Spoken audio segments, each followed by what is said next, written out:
For 6 years, I felt my marriage to Camille was built on trust. 4 years as husband and wife, 2 years before that as inseparable partners. And not once did I feel the foundation beneath us was cracking. I thought we were stable. We had our share of disputes, like any couple, but we always made our way back to each other. At least that's what I thought. She was thoughtful, or so I believed. Romantic date nights, long chats where we imagined our future together, inside jokes that only we understood. I loved surprising her with her favorite takeout on nights when she worked late, and she made sure I had my morning coffee precisely the way I wanted it. We weren't perfect, but we were a team.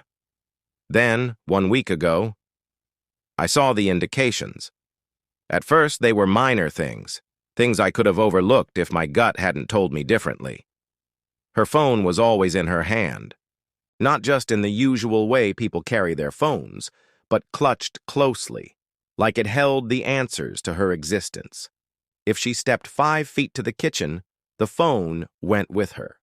If she showered, it sat on the counter instead of charging, by the bedside like before. I remember testing something one night. I asked her to pass me a glass of water. She stood up, started walking toward the kitchen, and then paused, staring at her phone.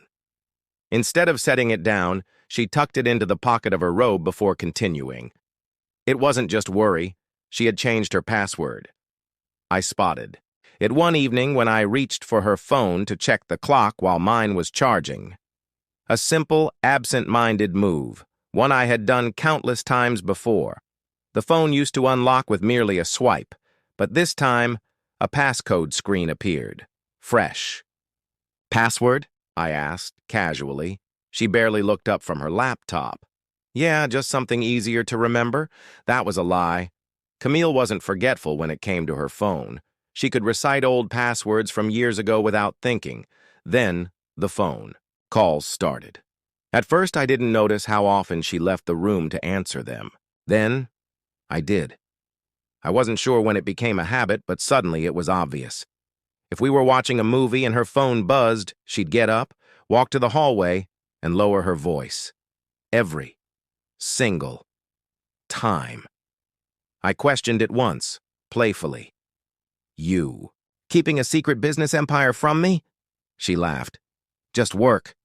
They keep throwing extra tasks at me." Another lie. Camille worked in marketing. Her job was demanding, sure, but she never got calls after hours, and if she did, she would have been complaining about it, not creeping around like she was in a spy movie. The last piece slid into place 2 nights ago. I had come home late from work. The house was silent, softly lit by the warm glow of the kitchen light. I stepped into the hallway, about to call out to her, when I heard her voice. She was on the phone. I couldn't make out everything, but 2 phrases stuck with me. "It's almost ready." Starting fresh soon. Something inside me twisted. My chest squeezed. My gut churned. I didn't move. Didn't breathe. What did that mean? What was almost ready? Starting fresh. From what? I wanted to ask her right then, but I forced myself to stay quiet. If she was hiding something, confronting her now would only make her more careful. So instead, I played dumb. I stepped into the room acting like I hadn't heard a word. Camille whirled around sharply, her face unreadable for a split second, before she mustered a smile. "Hey, babe," she murmured, slipping her phone into her pocket. "Hey," I responded, my voice steady despite the storm in my chest. "Who was that?" She stretched her arms above her head, mimicking a yawn. "Just Megan. Work drama, nothing important." Another lie. I had known Megan for years.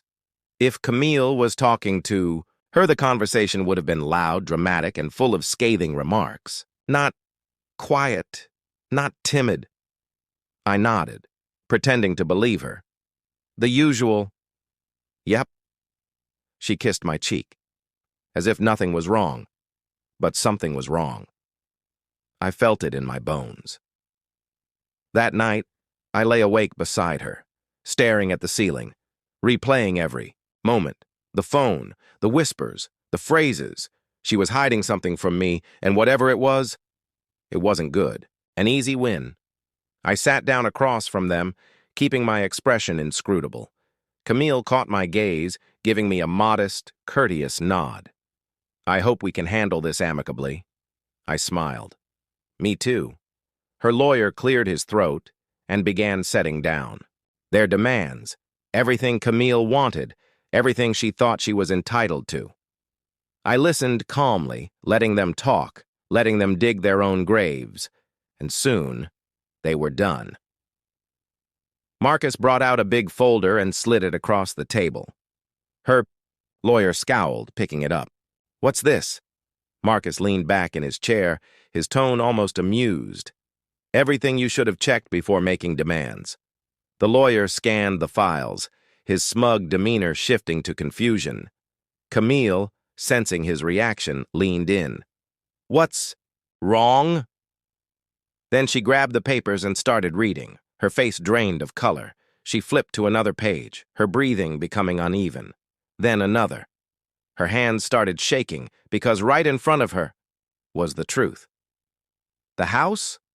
No. Longer in my name. My savings? Moved? My investments? Protected. Everything she thought she was walking away with. Gone. No claim. No leverage. No settlement.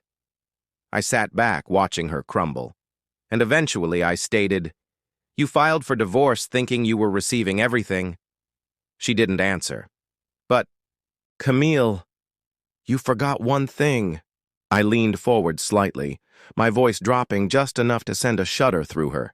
"You're not the only one who knows how to plan ahead." Stillness filled the room. Her lawyer glanced at her, waiting for direction. But Camille was frozen, holding the papers like they had personally betrayed her.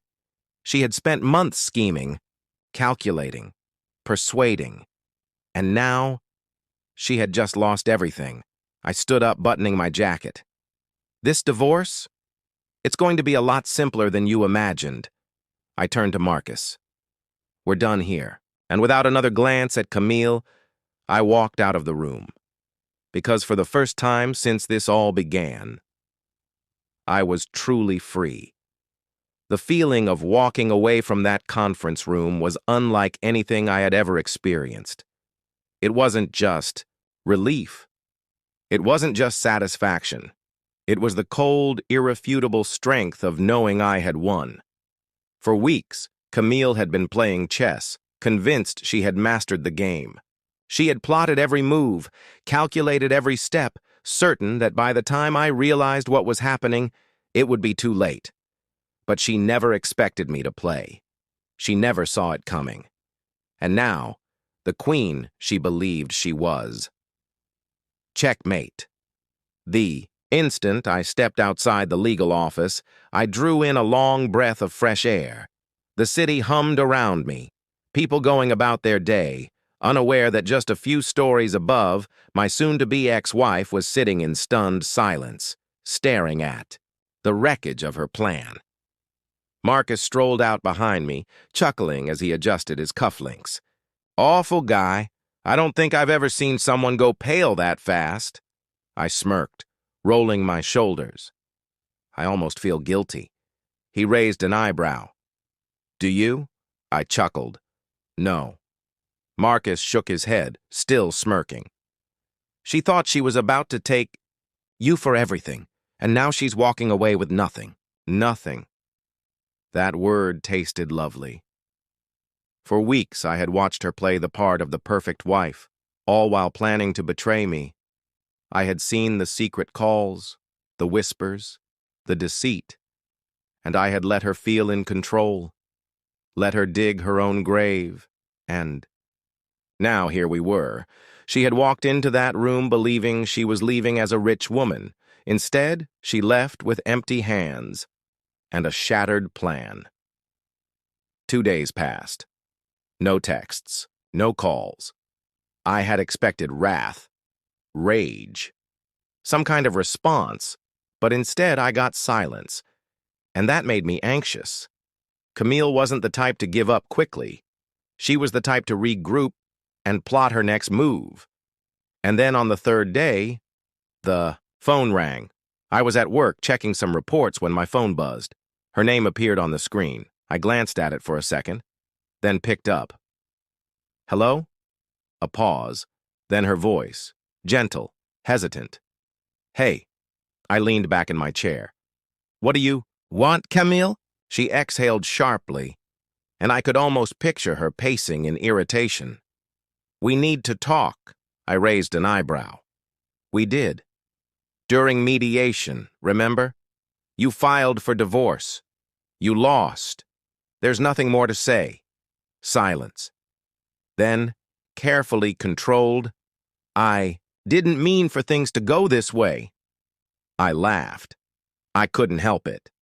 Camille, don't insult me. You meant for things to go exactly this way. You just didn't expect them to backfire. Another pause. Then she sighed again. I don't want things to be like this. And there it was. She wasn't calling out of guilt. She wasn't calling out of regret. She was calling because she had no backup plan. Her grand scheme had fallen apart, and now she was scrambling to salvage what little she could. But I wasn't. A fool. I had spent too long loving a woman who had no problem betraying me. I had wasted too much time believing she was someone she never was. And I wasn't about to let her manipulate me now. Camille, I said, my voice steady, you made your choice. You filed for divorce. You tried to take everything from me. And now that you've lost, suddenly you want to talk? A sharp inhale, definitely put off by how direct I was. It's not like that, I scoffed. It's exactly like that. And you know it. Silence stretched between us. Then her voice fell. Are you really going to throw everything away like this? I clenched my jaw. Throw. Everything away? Me? I had fought for this marriage. I had loved her, respected her, built a life with her. She was the one who threw everything away. She was the one who chose to lie, to steal, to betray me. And now, she wanted to act like this was my fault? I inhaled deeply, keeping my voice calm. You already threw it away, Camille. You just didn't expect me to do something about it. Her breathing hitched. For the first time, she had no response, and that was all I needed. Goodbye, Camille. I ended the call, and this time, I didn't feel anything. Not anger, not regret, not even relief. Just a cold, hard certainty. She had made her choice, and I had made mine. I was done, and for the first time in a long, long time, I was free.